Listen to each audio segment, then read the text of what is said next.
මයඹ වෛද්‍ය පීඨය එහි මහාචාර්යවරයෙකු සඳහා වාට්ටු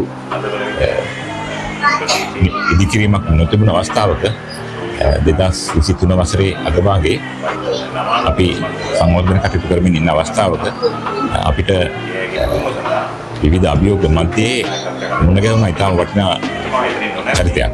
එතුමා තමයි අපගේ කැලුම් ගුරුතුමා. එතුමා මූල්‍යමය දායකත්වය ලබා දුන්නා මහාචාර්යගේ වෛද්‍ය ළමා රෝග වාට්ටුව නිර්මාණය කරන්න.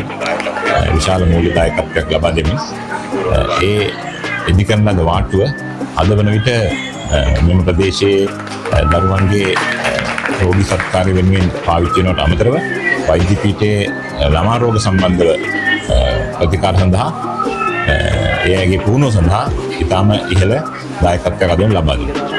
එතුමා එතනින් නොනැවතී වරින් වර මේ පරිශ්‍රයට පැමිණ අඩුපාඩු සොයා බලා අපේන බව අපිට පේනවා. අද දින අපි වෙත ලබා දෙන මෙම උපකරණ සහ දරුවන්ට අවශ්‍ය කරන දායකත්වය අපි තාම ඉහළින් ස්තුතිපූර්වකව බාර ගන්නවා.